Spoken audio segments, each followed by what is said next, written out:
Hello and welcome to smart learning. আজকে আমরা child development pedagogy এই পার্টটা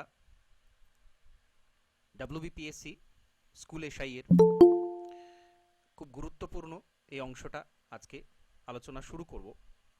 প্রথমত আপনারা কম বেশি জানেন যে 100 নম্বরের মধ্যে 50 নম্বরই কিন্তু এই পোর্শনটা থাকছে এবং আমাদের সিলেবাসে যেটা বলা রয়েছে যে বিএডের যে সিলেবাস সেই সিলেবাসটাই হচ্ছে স্কুল এসআই এক্সামের এই পোর্শনটা সিলেবাস। তো বিএডের পুঙ্খানুপুঙ্খ সিলেবাসটাকে কিন্তু আমাদের জানতে হবে, কারণ অর্ধেকটাই পরীক্ষার অর্ধেকটাই হচ্ছে এই পেডাগজি পোর্শনটা রয়েছে বা চাইল্ড ডেভেলপমেন্টের এই পোর্শনটা রয়েছে। এবং আমরা কোয়েশ্চেনের প্যাটার্নটা এখনই আলোচনা করব, দেখলেই বুঝতে পারবেন যে কতটা গুরুত্বপূর্ণ এবং ঠিক কোন কোন জায়গাগুলো থেকে প্রশ্নগুলো এসে থাকে।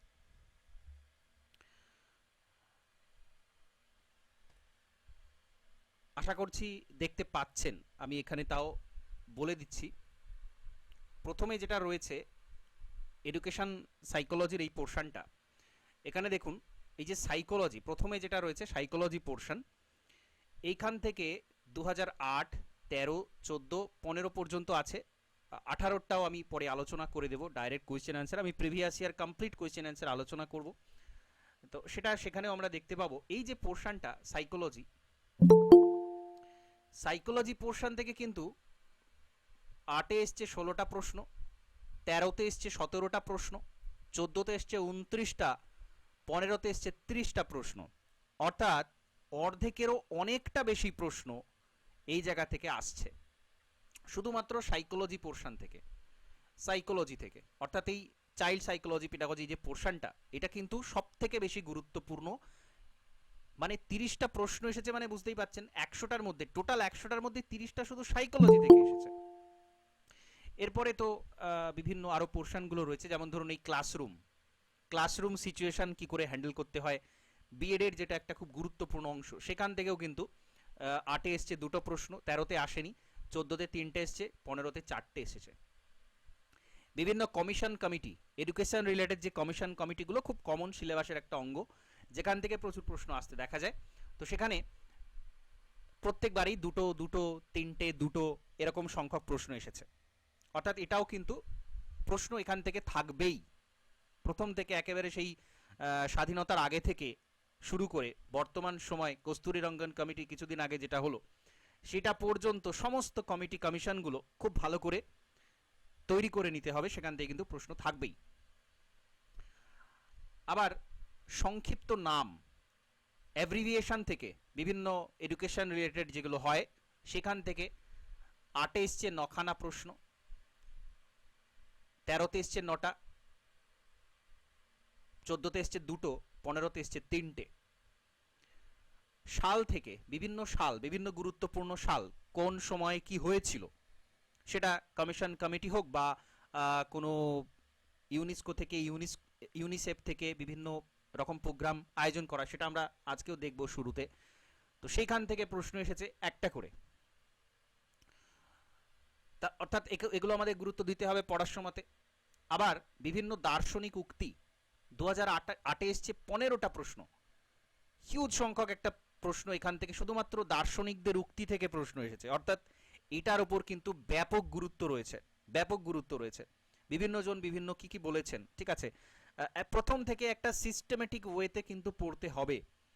যখনই এই যে সেকশনটা ভাগ করে দেওয়ার অর্থ কি, আপনারা যখনই পড়বেন, সেটা নোটস পড়ুন, বই পড়ুন, যাই পড়ুন, খাতার মধ্যে এই যে টপিকগুলো আছে, যেমন ধরুন দার্শনিকদের যেখানে যা উক্তি পাওয়া যাচ্ছে সেটা এক জায়গাতে কালেক্ট করে রাখা, সংক্ষিপ্ত নাম যেটা পাওয়া যাচ্ছে সেটা এক জায়গাতে কালেক্ট করে রাখা। আমি এগুলো দেব, আমি বিভিন্ন চার্টের মাধ্যমে এগুলো আলাদা আলাদা করে দেব, কিন্তু আপনাদেরও কাজ হবে সেটা যে কোনো জায়গা থেকে, যেখান থেকে এই সোর্স থেকে পান না কেন, সেটাকে একটা জায়গাতে কালেক্ট করে রাখা। আবার দেখুন দার্শনিক, পরের 13তে যে এসেছে 17টা প্রশ্ন, 14তে এসছে 9টা, 15তে এসছে 2টো। অর্থাৎ প্রশ্ন কিন্তু থাকছেই। আগামীতে যে এখান থেকে 25টা প্রশ্ন আসবে না সেটা কেউ বলতে পারে না, আসবে। 17টা এসেছে মানে 20-25টা আসতেই পারে। তাহলে মোট এখানে দেখা যাচ্ছে, অর্থাৎ এই যে টপিকগুলো, এই টপিকগুলো আমাদের কিন্তু পড়ার সময়তে এটা অ্যানালিসিস করা প্রথমে অর্থ আমরা যখনই পড়ব কোন কোন জায়গাতে অতিরিক্ত গুরুত্ব দিতে হবে সেটা আমরা কিন্তু এখানে জেনে যাচ্ছি। কারণ বেসিক্যালি এডুকেশন জিনিসটা কিন্তু খুব ইজি একটা সাবজেক্ট, যথেষ্ট ইজি সাবজেক্ট, কিন্তু আমাদের পরীক্ষার জন্য ঠিক কোন জায়গাতে ফোকাস করতে হবে সেটা জেনে রাখাটা সবচেয়ে বেশি জরুরি। তো এখানে আমরা কিন্তু সেইটা জেনে নিলাম। ম্যাথের আমরা এর আগের দিন আলোচনা করেছি, আমি এখানে বলছি না। সাধারণ জ্ঞান এবং কারেন্ট অ্যাফেয়ার্সের আমি যেদিন ক্লাস করাবো সেদিন আমি এটাও আলোচনা করে দেবো কোন জায়গাতে কতটা এমফাসাইজ করতে হবে, গুরুত্ব দিতে হবে সেটা। আমরা পেডাগজিটা দেখে নিলাম যে সাইকোলজি থেকে সবচেয়ে বেশি প্রশ্ন আসে, তারপরে কমিটি কমিশন, ক্লাসরুম সিচুয়েশন, বিভিন্ন সাল, বিভিন্ন সংক্ষিপ্ত নাম অ্যাব্রিভিয়েশন, দার্শনিকদের উক্তি, এইগুলো হচ্ছে মূল জায়গা যেখান থেকে সবচেয়ে বেশি সংখ্যক প্রশ্ন প্রত্যেক বছর অবশ্যই এসেছে। তো এটা খুব গুরুত্বপূর্ণ একটা পার্ট। এরপরে আমরা সরাসরি কিন্তু সিলেবাসের প্রথম অংশে চলে যাব, চাইল্ড ডেভেলপমেন্ট আর পেডাগজির যে বিষয়টা, কি কি বিষয়ে কোন কোন জায়গা এখানে রয়েছে। তো বেসিক যে জিনিসটা আমরা জানি, গোলাম মুস্তাফার একটা উক্তি রয়েছে, ঘুমিয়ে আছে শিশুর পিতা। শিশুদের উপর একটা ব্যাপক গুরুত্ব রয়েছে। আমরা কি দেখলাম, সাইকোলজি, এবং সাইকোলজি মানেই কিন্তু এখানে চাইল্ড সাইকোলজি বোঝাচ্ছে, অর্থাৎ যেখান থেকে সবচেয়ে বেশি প্রশ্ন এসেছে শিশু সংক্রান্ত যাবতীয় সমস্ত কিছু। তো শিশু কারা, ইউনেস্কো থেকে, ইউনিসেফ থেকে, বা আমাদের সংবিধানের বিভিন্ন অংশে কাদেরকে শিশু বলা হচ্ছে সেইটা আমাদের জানতে হবে প্রথমত। দ্বিতীয়ত বৃদ্ধি, বৃদ্ধি জিনিসটা কি এবং বিকাশ জিনিসটা কি, এই তিনটে জিনিসের ওপর আমাদের কিন্তু সাইকোলজির প্রথম অধ্যায়ে এই তিনটে জিনিসের উপর আমাদের গুরুত্ব দিতে হবে। তো ফার্স্ট অফ অল, আচ্ছা একটা জিনিস খেয়াল রাখবেন সবসময়তে, স্কুল এসআইয়ের পরীক্ষা এটা কিন্তু একটা অ্যাডমিনিস্ট্রেটিভ জব। এখানে কিন্তু স্কুলে পড়াতে হবে না, এখানে অ্যাডমিনিস্ট্রেশন সামলাতে হবে। এবং যখনই অ্যাডমিনিস্ট্রেশন সামলাতে হবে এই ধরনের প্রশ্ন প্রচুর পরিমাণে পাবেন। পরীক্ষাতে তো থাকবেই, তার সাথে সাথে ইন্টারভিউ দিতে যাবেন যখন, তখন কিন্তু দেখতে পাবেন এইরকম ধরনের জায়গা থেকে ডাইরেক্ট কোয়েশ্চেন হবে। সংবিধান, আমাদের সমস্ত কিছু, এই যে বিষয়টা অ্যাডমিনিস্ট্রেশন রিলেটেড যাবতীয় কিছু, এখান থেকে কিন্তু প্রচুর পরিমাণে প্রশ্ন হ্যান্ডেল করতে হবে। আপ টু ইন্টারভিউ পর্যন্ত সমস্তটাই কিন্তু প্রথম থেকে ভেবে রাখতে হবে, সচেতন থাকতে হবে যে এই জায়গাগুলোর উপর আমাকে গুরুত্ব দিতে হবে। এবং এখন থেকে ক্লাস শুরু করা মূল জায়গাটাই হচ্ছে যাতে করে কোনো জায়গাতে কোনো রকম ফাঁক না থাকে, প্রথম থেকে সিরিয়াসলি সেই জায়গাতে পৌঁছানো সম্ভব হয়। সিট সংখ্যা যথেষ্ট থাকবে, অনেকদিন পর এক্সাম হচ্ছে, সিট সংখ্যা যথেষ্ট ভালো থাকবে যেটা জানা যাচ্ছে। তো এখন থেকে সেইভাবে, এবং শুধুমাত্র বিএডরাই দিতে পারছেন, অন্যান্য যারা পিএসসি পরীক্ষা দিয়ে থাকেন, যারা নন বিএড ক্যান্ডিডেট রয়েছেন তারা কিন্তু এখানে দিতে পারছেন না। তো এই সব জায়গাগুলো আপনারা কিন্তু প্রথম থেকে সিরিয়াসলি এই সব জায়গাগুলোকে কিন্তু ধরতে হবে। যাই হোক, আমাদের আর্টিকেল 45 সেখানে বলা রয়েছে 14 বছরের নিচে যারা, তাদেরকেই আমরা কিন্তু শিশু ধরব। শিশু কারা সেটা আমাদের জানা প্রয়োজন। এবং সাধারণত কি, আমরা সাধারণত কথা বলার সময় বা এমনি ভাব প্রকাশের সময় সাধারণত বলে থাকি যে যারা 6 বছর বয়সী পর্যন্ত আছে তারাই হচ্ছে শিশু। আবার 18 বছর বয়সের নিচে যারা রয়েছেন তাদেরকে অনেক সময় শিশু বলা হয়, বিভিন্ন জায়গাতে বিভিন্ন ডেফিনিশন পাচ্ছি। তো বাস্তবে বিভিন্ন জায়গাতে এই যে convention on the right of child 1990, এইটা একটা কনভেনশন হয়েছিল, এটা খুব গুরুত্বপূর্ণ একটা কনভেনশন হয়েছিল ইউনিসেফ থেকে। এটা মনে রাখবেন, এটা বারবার ফিরে আসবে, কোয়েশ্চেন এখান থেকে কিন্তু হবে, এমসিকিউ ফ্যাকচুয়াল কোয়েশ্চেন হবে। এটা কবে হয়েছিল? 1990-তে হয়েছিল, convention on the right of child. এইখানে শিশু সংজ্ঞাটা কি বলা হচ্ছে?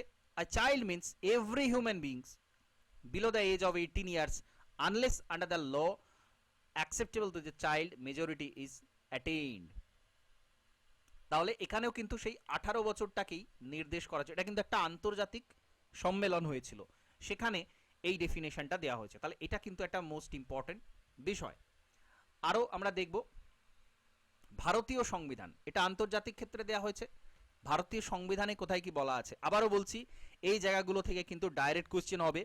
এবং আমাদের যে জেনারেল পেপারের কোয়েশ্চেন সেইখানেও এই প্রশ্ন আসতে পারে, সংবিধানের বিভিন্ন রিলেটেড বিষয়গুলো জিজ্ঞাসা করা হতে পারে। তো criminal law, Indian penal code 1860-তে যেটা হয়েছিল, আইপিসি যেটা বর্তমানে পাল্টে গেছে, ভারতের দণ্ড সংহিতা হয়েছে, রিসেন্টলি। আচ্ছা, আরেকটা বিষয় বলে রাখি, আমরা কোয়েশ্চেন অ্যানালাইসিস করলাম 2018-তে যে প্রশ্ন এসেছিল, প্রচুর পরিমাণে দেখবেন কারেন্ট অ্যাফেয়ার্স সেখানে এসেছিল, প্রচুর, মানে আনএক্সপেক্টেড। বিগত বছরে অত কারেন্ট অ্যাফেয়ার্স দেওয়া হয়নি, কিন্তু প্রচুর কারেন্ট অ্যাফেয়ার্স দেওয়া হয়েছিল 2018-তে। এবং কেন দেওয়া হয়েছিল সেটা বলি, যেহেতু প্রতিযোগিতার লেভেলটা অনেক বেশি বেড়ে যাচ্ছে, বিএড ক্যান্ডিডেটরা নতুন করে বেরোচ্ছেন, তারা কিন্তু পরীক্ষা অন্য কিছু দিতে পারছেন না, এখানে তারা অবশ্যই পরীক্ষাটা দেবেন। ক্যান্ডিডেটের সংখ্যা বেশি, যদি একই রকম প্যাটার্ন থাকে প্রত্যেকবারে, তাহলে কিন্তু প্রচুর সংখ্যক পাশ করে যাবেন, কারণ প্রিলিমস পরীক্ষা বাদ দেওয়া হবে এখানে। তো সেই জন্যে প্রশ্নের মানটা কিন্তু পরিবর্তন করে দেওয়া হয়, এটা নিয়ম। যে কোনো পরীক্ষায় যেখানে প্রতিযোগিতা বেশি থাকবে, সেখানে কিন্তু কিছু আনএক্সপেক্টেড কোয়েশ্চেন আসবে, আনতেই হবে। তো সেই জন্যে আমরা দেখব সেটা হয়েছিল। আপনারা যখন করবেন এগুলো, এখন থেকেই কিন্তু কারেন্ট অ্যাফেয়ার্স যখন পরীক্ষা হচ্ছে তার থেকে অন্তত 1 বছর পিছিয়ে গিয়ে কারেন্ট অ্যাফেয়ার্স করতে হয়। তো আপনাদের এখন থেকে কিন্তু সেইগুলো পড়া শুরু করে দিতে হবে। ওকে, আচ্ছা, এটা আলাদা বিষয় আমি বলছিলাম। আর সংবিধানের এইসব জিনিসগুলো একেবারে শিশুর যে ডেফিনেশন, সেখানে পেনাল কোড 1860-তে বলছে, nothing is an offence which is done by a child under 7 years of age. এটা খুব গুরুত্বপূর্ণ একটা বিষয়, এটা প্রত্যেকে জেনে রাখা উচিত। আমাদের দণ্ড সংহিতা আইপিসি, সেখানে বলা হচ্ছে কি, 7 বছরের নিচে যে কোনো, অবশ্যই শিশু, তারা তারা যদি মার্ডার পর্যন্ত করে, তাহলে কিন্তু সেটাকে অফেন্স ধরা হয় না। এটা কিন্তু প্রত্যেকের জেনে রাখা উচিত, প্রত্যেকের জেনে রাখা উচিত। এবং এটা আমাদের সেকশন 82 ইন্ডিয়ান পেনাল কোডে এটা বলা রয়েছে। মোস্ট ইম্পর্টেন্ট বিষয়, শিশু সংক্রান্ত এগুলো জানা প্রয়োজন। সেকশন 83 বলা আছে, nothing is an offence done by a child above 7 years of age under 12 who has not attained sufficient maturity of understanding to judge the nature and consequence of his conduct on that occasion. তো 7 বছর পর্যন্ত তো রয়েছে, এছাড়া 12 বছর পর্যন্ত যাদের সেই বোঝার ক্ষমতাটা নেই যে তারা যে কাজটা করছে সেটার ফলাফল কি হতে পারে, তাদেরকে কিন্তু শিশু ধরা হবে। এবং সেক্ষেত্রে 7 বছর পর্যন্ত কোনো সাজা দেওয়া হয় না, ঠিক আছে? 7 বছর পর্যন্ত কোনো সাজা দেওয়া হয় না। এবং 12 বছর পর্যন্ত যখন অ্যাটেন্ড তারা করছে, ততক্ষণ পর্যন্ত তাদের কিন্তু বিভিন্ন রকম ছাড় দেওয়া হয়, বিভিন্ন ক্ষেত্রে ছাড়টা দেওয়া হয়। তো এটা মোস্ট ইম্পর্টেন্ট একটা বিষয়।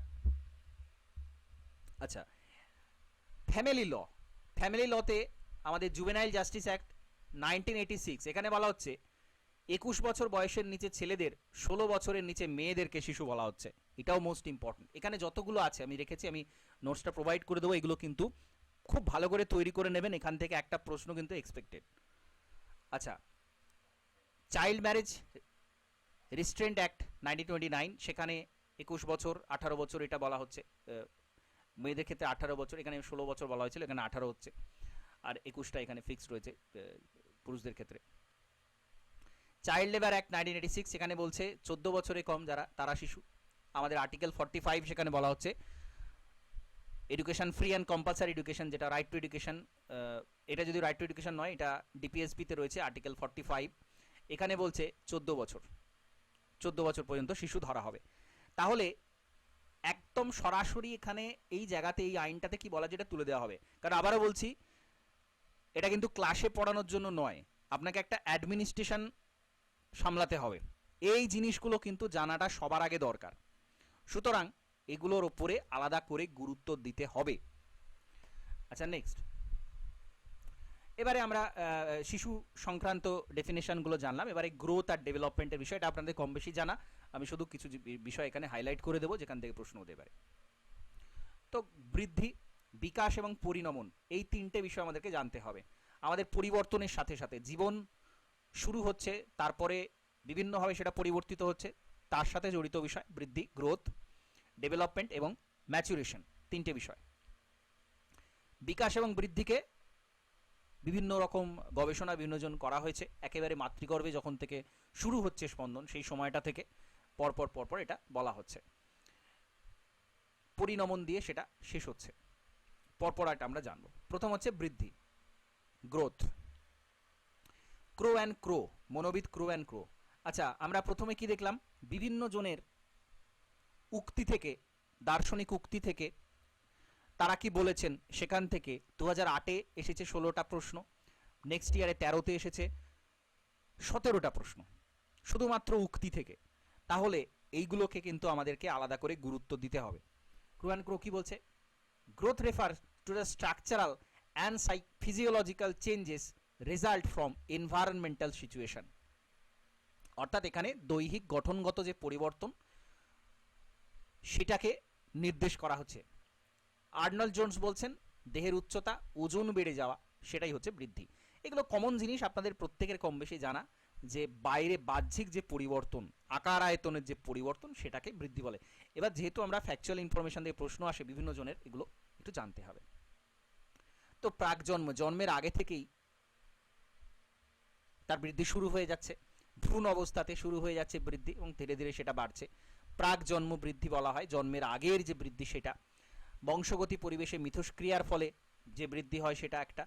আর বিভিন্ন বয়সে বৃদ্ধির হার কিন্তু বিভিন্ন রকমের হয়। এবার এখানে এইচ.ভি. মেরিথ উনি বলছেন শিশুর বৃদ্ধির হার বিভিন্ন রকম হয়। জন্ম থেকে 1.5 থেকে 2 বছর পর্যন্ত বৃদ্ধির হার সব থেকে বেশি থাকে। 1.5 বছর থেকে 2 বছর পূর্ব পর্যন্ত বয়ঃসন্ধিকণের 1.5 বছর থেকে 2 বছর পূর্ব, অর্থাৎ বয়ঃসন্ধির কথা বলা হচ্ছে এখানে। 14-15 বছর বয়সের 1.5 থেকে 2 বছর পূর্ব পর্যন্ত এই বৃদ্ধিটা হ্রাস পায়। আবার বয়ঃসন্ধির কিছু একটা সময় থেকে এটা দ্রুততর হতে থাকে। বয়ঃসন্ধির পর ধারাবাহিকভাবে একটা নির্দিষ্ট গতিতে বাড়ে, অর্থাৎ একটা সময় পর্যন্ত গতিটা অনেক বেশি থাকে, তারপর ধীরে ধীরে তার গতি, বৃদ্ধির গতিটা কিন্তু বিভিন্ন হারে হয়ে থাকে। আর বিকাশটা কি? বিকাশটা খুব গুরুত্বপূর্ণ, এটা হচ্ছে সহজাত একটা ক্ষমতা, পারিপার্শ্বিক পরিবেশের সাথে ক্রিয়া, তার মাধ্যমে বিকাশটা সাধিত। বিকাশটা, ডেভেলপমেন্টটা কিন্তু একটা ব্রড অ্যাসপেক্টে ব্যবহৃত হয়। তো এখানে মূল বিষয়টা হচ্ছে দৈহিক বিকাশ হয়েছে, অঙ্গ প্রত্যঙ্গের দৈর্ঘ্য পরিবর্তন এটা কিন্তু নয়। সেইগুলো পরিবর্তনের ফলে শিশুর কর্মক্ষমতার যে পরিবর্তন হচ্ছে, দ্যাট ইজ মোস্ট ইম্পর্টেন্ট। এই শব্দটা গুরুত্বপূর্ণ। শিশুর কর্মক্ষমতার যে পরিবর্তন হচ্ছে সেটাকেই আমরা বলছি বিকাশ, সেটাকে বলা হচ্ছে ডেভেলপমেন্ট। বৃদ্ধি হচ্ছে একটা বাহ্যিক বিষয়, আকার আকৃতিগত পরিবর্তনশীল বিষয়। আর এখানে কিন্তু শিশুর কর্মক্ষমতার পরিবর্তনের কথা বলা হচ্ছে। এটা অবশ্যই একটা জীবনব্যাপী প্রক্রিয়া, সারা জীবন চলতে থাকে। এটা থেকে প্রশ্ন হয়, বিকাশের বিষয়, সাধারণ বিষয়। তো বৈশিষ্ট্য কিছু রয়েছে বিকাশের। কি কি বৈশিষ্ট্য রয়েছে? অবিচ্ছিন্নতা, অবিচ্ছিন্ন নিরবিচ্ছিন্নভাবে এটা চলতে থাকে। সতত পরিবর্তনশীল, পরিবেশের সাথে যত বেশি মিথস্ক্রিয়া হবে তত বেশি কিন্তু এই বিকাশটা হতেই থাকবে, অবিচ্ছিন্নভাবে এটা হয়, থেমে থাকে না। এর একটা জটিল প্রক্রিয়া, অবশ্যই জটিল প্রক্রিয়া। গতিগুলো সবার সময় সমান হারে হয় না। দৈহিক মানসিক বিকাশের হার প্রত্যেকের ক্ষেত্রে এটা আলাদা আলাদা হয়, সেজন্য এটা অবশ্যই একটা জটিল প্রক্রিয়া। এবং ক্রম সংযোজনশীল, কোনো পর্যায়ে ব্যক্তির বিকাশের অবস্থা পূর্ববর্তী অবস্থার থেকে সমষ্টিগত ফল, অর্থাৎ যত বেশি অভিজ্ঞতা সঞ্চয় সে করবে নানান জায়গা থেকে, যত বেশি অভিজ্ঞতা সঞ্চয় সে করবে তার বিকাশটা কিন্তু তত বেশি হবে। এবং নিরবিচ্ছিন্ন সংযোজনশীল, আগে যেটুকু সে শিখেছে তার থেকে সে আরেকটু বেশি শিখবে, সেই জায়গা থেকে সে বেশি, সেই জন্য এরা বলছে ক্রম সংযোজনশীল, একটার পর একটা সংযোজিত, আরও তারপরে আরও তার অভিজ্ঞতা বাড়বে, তার বিকাশটা আরও বেশি ভালো হবে। এটা হচ্ছে ক্রম সংযোজনশীল প্রক্রিয়া, এটাকে বলা হচ্ছে ক্রম সংযোজনশীল। এবং অবশ্যই এটা সামঞ্জস্যপূর্ণ হয়, একটা নির্দিষ্ট বিকাশের দ্বারা সামঞ্জস্য বজায় রেখে সবসময় এগিয়ে চলে। স্বাতন্ত্র হয়, অবশ্যই প্রত্যেক ব্যক্তির নিশ্চয়ই একই রকম বিকাশ হবে না, প্রত্যেক ব্যক্তি আলাদা আলাদা অভিজ্ঞতা সঞ্চয় করে, তার প্রসেসিং তার মস্তিষ্কে আলাদা আলাদা হয় এবং তার বিকাশ লাভটাও কিন্তু আলাদা আলাদা। ব্যক্তি স্বাতন্ত্র দেখতে পাওয়া যায়, কমন বিষয়। পরিবেশ বংশগতির উপর একটা বিশাল প্রভাব আছে, এর পরিবেশ কেমন হবে তার উপর নির্ভর করে, বংশগতি কেমন হবে বংশগতির উপর নির্ভর করে। জিনগত অনেক বৈশিষ্ট্য থাকে যারা অনেক বেশি দ্রুত বিকাশ লাভ করে, আবার কারো ক্ষেত্রে জিনগত দুর্বলতা কিছু থাকলে তাদের বিকাশের হারটা কিন্তু কম হয়। অবশ্যই এটা বংশগতির উপর ডিপেন্ড। একটা শৃঙ্খলিত প্রক্রিয়া, নির্দিষ্ট শৃঙ্খলের মাধ্যমে এটা পরপর বিকাশ লাভ হয়ে থাকে। পৃথকীকরণ অভিমুখ প্রক্রিয়া অবশ্যই বিশেষের দিকে হয়, সাধারণ থেকে বিশেষের দিকে হয়। বংশগতি পরিবেশের পারস্পরিক মিথস্ক্রিয়া ফল, শুধুমাত্র বংশগতি নয়, শুধুমাত্র পরিবেশ নয়, দুটোর একসাথে ক্রিয়াকলাপের ফলে কিন্তু এটা হয়ে থাকে। এবং গুণগত পরিবর্তন, অবশ্যই এটা গুণগত পরিবর্তন। বৃদ্ধিটা সংখ্যাগত বলতে পারি, কারণ সেটা আমরা বাইরে থেকে বলতে পারি, কতটা মাপ বাড়লো, ওজন কতটা বাড়লো, কিন্তু আমরা বিকাশকে ওইভাবে বলতে পারবো না। বিকাশ একটা গুণগত পরিবর্তন। এইখানে পিকুনাসের একটা জীবনের বিকাশের ধারা রয়েছে, মোস্ট ইম্পর্টেন্ট। বিকাশের ধারাকে 10টা ভাগে ভাগ করছেন Pikunas. Prenatal, neonatal, early infancy, late infancy, early childhood, middle childhood, late childhood, adolescent, adult, senescence, বার্ধক্য।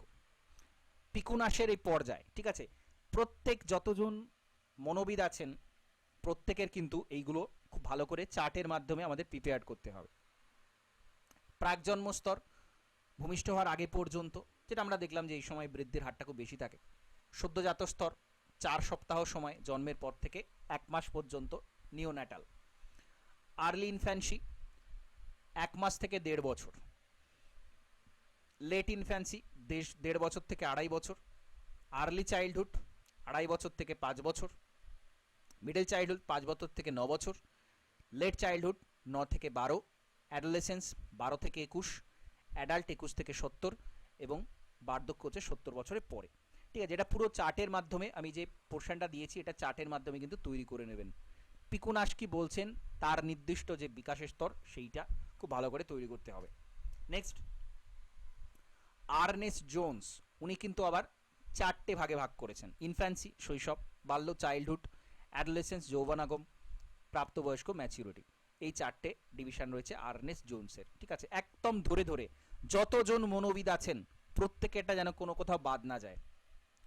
অনেক প্রশ্ন এসেছে, আমরা প্রিভিয়াস ইয়ার দেখলাম। আচ্ছা, ইউনিসেফ যেটা বললাম 1990-তে শিশু বৃদ্ধি বিকাশ সম্পর্কিত সভা, এটা কিন্তু ইউনিসেফ থেকে আয়োজন করা হয়েছিল। সেখানে একটা ডেভেলপমেন্ট ট্রি দেখানো হয়েছে, মোস্ট ইম্পর্টেন্ট, আমি এখনই দেখাবো ছবিতে। ডেভেলপমেন্ট ট্রি, এটা যে ইউনিসেফ থেকে করা হয়েছিল, প্রশ্ন আসতে পারে ডেভেলপমেন্ট ট্রি কোথা থেকে করা হয়েছিল, কারা করেছিল, এবং এখানে কি রয়েছে এই ট্রিটাতে, গাছটাতে কি রয়েছে। শিশুর প্রাথমিক চাহিদা, খাদ্য, স্বাস্থ্য, জল এবং গাছের দেহ, শিশুর সামাজিক অর্থনৈতিক অধিকার, তার শাখা পোশাকাটা কি বোঝাচ্ছে, খেলাধুলা, বাসস্থান, এটা বোঝাচ্ছে। এখানে আমরা ট্রিটা দেখতে পাচ্ছি। এই যে শেকড়, অর্থাৎ এটা বেস কি আছে, খাদ্য, জল, পুষ্টি, সেবা, স্বাস্থ্য পরিষেবা, নিরাপত্তা, সুরক্ষা, সামাজিক অবস্থা, এটা তার বেস, থাকতেই হবে এগুলো। এবং পরিচয়, বিকাশের অধিকার, আইনি নিরাপত্তার অধিকার, ভারসাম্যর অধিকার, মৌলিক চাহিদা ভোগের অধিকার, এগুলো থাকতে হবে। তারপরে কিন্তু আসছে শিক্ষা। এইগুলো খুব গুরুত্ব দিয়ে বোঝার বিষয়। একটা শিশু, তার শিক্ষার পরিস্থিতিটা আগে থাকতে হবে, তারপর সে কিন্তু সেটা পাবে, তবে সে সেটা অর্জন করতে পারবে। এই জন্য পরিবেশটা সবচেয়ে বেশি ফ্যাক্টর হয়ে যায়। বেসিক নিডসগুলো তার পূরণ হচ্ছে এখানে, এটা হচ্ছে বেসিক নিডস। তারপরে তার অধিকারটা থাকছে, তার অধিকার, এটা কিন্তু মোস্ট ইম্পর্টেন্ট বিষয়। এবং এখানেই একজন শিশুর উপর কিন্তু ইম্পোজ করে দেয়া যায় না। শিক্ষাটা ইম্পোজ করে দেওয়ার জিনিস কিন্তু নয়, তার উপর চাপিয়ে দেয়া এটা কিন্তু নয়। শান্তিপূর্ণ সহাবস্থান, এটা একটা সামাজিক অবস্থা নির্দেশ করে। সাংস্কৃতিক পরিচয়, উন্নয়নের প্রশ্নে সমান ভোগের অধিকার, সমতা থাকতে হবে, অংশগ্রহণ করতে হবে, বিভিন্ন পার্টিসিপেট করতে হবে বিভিন্ন জায়গাতে, তার ভাব প্রকাশের স্বাধীনতা থাকতে হবে, খেলাধুলা, শিল্প, কৃষ্টিকলা, সংস্কৃতি, এইখানে তার ডেভেলপমেন্ট থাকতে হবে। তো এত কিছু নিয়ে তবে কিন্তু একটা শিশুর বিকাশটা সম্পূর্ণ হবে। এটাকে বলা হচ্ছে ডেভেলপমেন্ট ট্রি। ইউনিসেফ থেকে দেওয়া হয়েছিল, এটা মোস্ট ইম্পর্টেন্ট, প্রত্যেকটা মনে রাখবেন। এবং এই যে একটা পার্ট, এটা কোন কোন জায়গাতে রয়েছে, শাখা পোশাকার মধ্যে কি রয়েছে, বেসের মধ্যে কি রয়েছে, তার গুঁড়ির মধ্যে কি রয়েছে, এইগুলো কিন্তু থেকে প্রশ্ন হবে। ডেভেলপমেন্ট ট্রিটা খুব গুরুত্বপূর্ণ। শিশুর বাঁচার 4টে অধিকার রয়েছে: অস্তিত্ব রক্ষা, নিরাপত্তা, বিকাশ, অংশগ্রহণ। আরেকটা কি, ওয়ার্ল্ড সামিট ফর চিলড্রেন, এটা হয়েছিল কবে, 30 সেপ্টেম্বর 1990। ফ্যাকচুয়াল ইনফরমেশন কোশ্চেন হবে। প্রথম কর্মশালা অনুষ্ঠিত হয়েছিল রোমে 1990-তে, এটা থেকেও প্রশ্ন হবে, এটাও মোস্ট ইম্পর্টেন্ট। আচ্ছা, এবার স্কোপ অফ চাইল্ড ডেভেলপমেন্ট, বিকাশের বিভিন্ন বৈশিষ্ট্য কিন্তু পরিবর্তন কিভাবে হয়। এটা আমরা এখানে চার্টের মাধ্যমে দেখে নেব। কেন শিশুর বিকাশ, শিশুর গুরুত্বকে বোঝার জন্য এটা বুঝতে হবে। কিসের বিকাশ? শিশুর জ্ঞান, প্রয়োগ, দক্ষতামূলক বিকাশ। কে সাহায্য করছে? বাবা মা, শিক্ষক, বিভিন্ন সংস্থা। এটা আমরা জানি, এখান থেকে প্রশ্ন হয়। ঠিক আছে, এগুলো খুব বেসিক জিনিস, কিন্তু প্রশ্ন হয় এগুলো থেকে, প্রত্যেকটা থেকে প্রশ্ন হয়। পরিবার, তার বাবা মা, শিক্ষক থাকে, আর একদিকে থাকে পরিবেশ। এই তিনটাই গুরুত্বপূর্ণ, তার পরিবার, তার শিক্ষক এবং তার পরিবেশ। কিভাবে হয়? বিকাশ প্রক্রিয়ার মাধ্যমে। বিকাশের স্থান এই তিনটে জায়গা, যেটা এইমাত্র বললাম। মূল্যায়ন, পরিমাপের মাধ্যমে, নির্দেশনা যেটা, সেটা হয়। এবার আমি চলে আসবো কোয়েশ্চেনে। দেখুন, কোয়েশ্চেন কিন্তু ইংলিশ ভার্সানে হবে। আপনারা বিগত বছর দেখলেই বুঝতে পারবেন কোয়েশ্চেন ইংলিশ ভার্সানে হবে। তো আমি এখানে কিছু প্রশ্ন রেখেছি, 50টা প্রশ্ন আছে, একটু আমি আলোচনা করব। Language development of children depend on, শিশুর ভাষাগত বিকাশ কিসের ওপর নির্ভর করে? কিসের ওপর নির্ভর করে? Better socio economic environment, better schooling, freedom of expression given to the child, all of the above. এটা বলুন তো আনসার কি হবে? Language development of children depend on, শিশুর ভাষাগত বিকাশ কিসের ওপর নির্ভর করে? Better socio economic environment, better schooling, freedom of expression, all of the above. উত্তর কোনটা হবে বলুন? অপশন 4। অপশন 4 হবে। সমস্ত কিছুর উপর ডিপেন্ড করে। খুব সহজ প্রশ্ন, ডাইরেক্ট কোশ্চেন। আচ্ছা, assimilation is the other name of. Assimilation বলতে কি বোঝায়? অ্যাসিমিলেশন মানে হচ্ছে আত্মীকরণ। আত্মীকরণ, এখানে শব্দ কি কি দেয়া আছে? এক্সপোজিশন, ইলাস্ট্রেশন, কম্প্যারিজন, ন্যারেশন, এই চারটে দেয়া আছে। তো অ্যাসিমিলেশন, এখানে সবচেয়ে অ্যাপ্রোপ্রিয়েট শব্দ কোনটা অ্যাসিমিলেশনের জন্য? এলিমিনেট করে কিন্তু এটা আনসার চলে আসবে।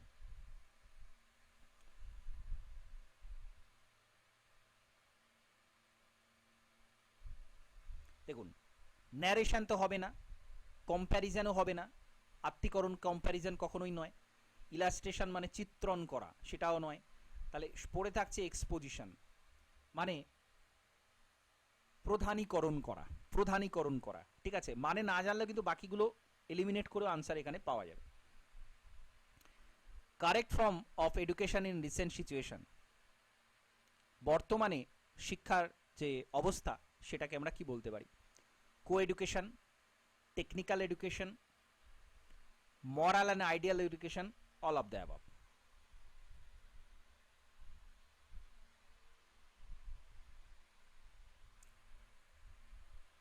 এখানেও সে একই উত্তর হবে, option 4, all of the above. Option 4। হ্যাঁ, টেকনিক্যাল এডুকেশনও থাকে, কো এডুকেশনও থাকে, আর মডাল আইডিয়াল যে এডুকেশন সেটাও থাকে। আচ্ছা, নেক্সট দেখুন, main objective of cardinal principle for education. Cardinal principle মানে হচ্ছে প্রধান যে নীতি, শিক্ষার প্রধান নীতি এর মধ্যে কোনটা? মূল উদ্দেশ্য, শিক্ষার যে নীতিগুলো তার মূল উদ্দেশ্য কোনটা? মেন অবজেক্টিভ কোনটা? We should see the education with present situation. We should emphasize on multi-sual syllabus.